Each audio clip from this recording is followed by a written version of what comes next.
Hey everybody, welcome to 5 Minutes to Better Lighting. My name is David from LearnStageLighting.com, and in this video, we're going to start our series over this whole month by talking about lighting layout. Where to lay out your lights, where should you put out your lights?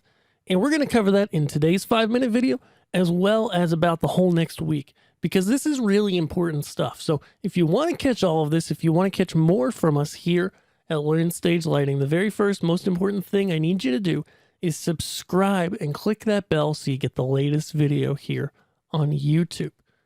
Now, the age-old question in lighting is, where should I place my lights? And to start with the basics, I'm just going to tab over here as you saw, and I'm in the visualizer capture. I'll have a link to more about that below as well. And one of the things that I do a lot is think about where to place my lights when I'm first designing a show. And so what I want to do here, I'm on this virtual stage here. It's just kind of a generic in the middle of a room stage. Is I want to talk about the different angles of light that you can have. And so to start out, the very first angle of light that you can have here, I'm going to turn a bunch of stuff off, is front light.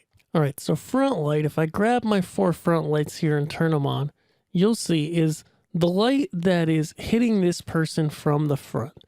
And front light is so important in lighting, no matter what you're lighting. If you're lighting a band, you need to see the people's faces. It's probably the least critical in band lighting, but it still matters because as people on the stage are playing, you want their facial expressions to be seen.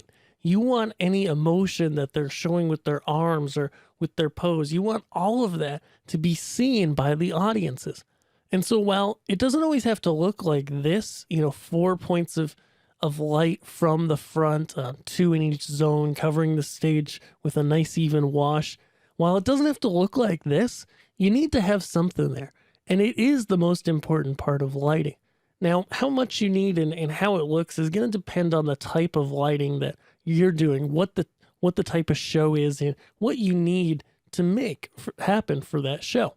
But regardless, without front light, you can't see the performers properly, and it's really important in a given show. Sure, there might be moments where you turn off all the front light, and it can be really powerful. But most of the time, you're going to want some sort of front light on everybody, whether that be all the way out front like this on a flown truss in the air, like I've got here, or maybe it's just on some stands coming from the front corner of the stage and hitting our actor or performer right here. Maybe it's some lights on stands in the back of the room shooting straight on. Maybe that's the best thing you can do in your situation. But regardless, that's front light. It's the first and most important. After we do that, we're going to start to add in some backlight. Now, backlight for me is really number 2. And you can do it a variety of ways. Oops, I have a little bit of a CTO in there. It can be done a variety of ways. Let's turn that a nice color. We'll turn those guys a red.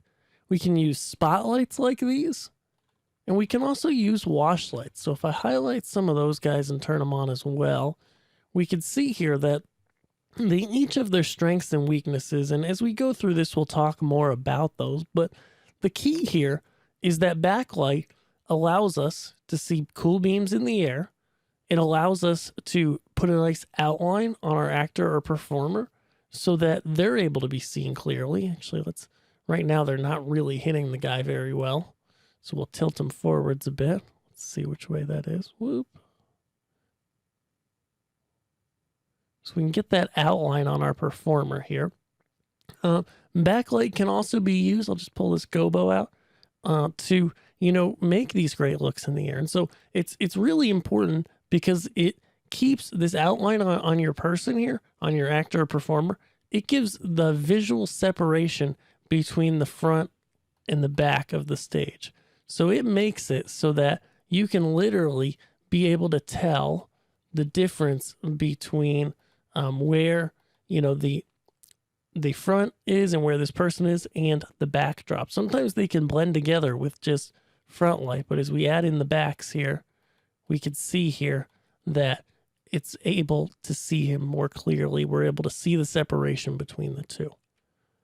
Once we finish up backlight, we've got lights from the sides. Now, I don't have any side light in this particular show, but side light can be really similar to backlight. And what it's able to do, we'll just grab a single light here and work with it.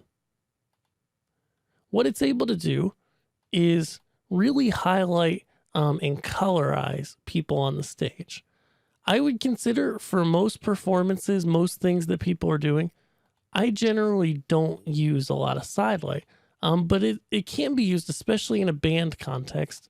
It can definitely be used, and it's really powerful to just help color up your person, you know, to help them to be seen real clearly. Like if I move this light, the power of the computer, so that it's directly to the side of this person, and then we're going to adjust our pan and tilt here till we hit our guy, we can start to see how, unlike backlight, which just kind of left an edge on the guy, this is really coloring up the whole side of him. And if I had a light from the other side, it would really color up that side too. And so that's one of the great things that backlight, or side light rather, does. And then the fourth and final type of light that we have, I'm just going to undo a few times till I get back here, is set lighting, okay? And so what set lighting looks like is just simply lighting on whatever surface is behind us. You know, that may be, let me turn these all on. That may be, you know, a wall like we've got here.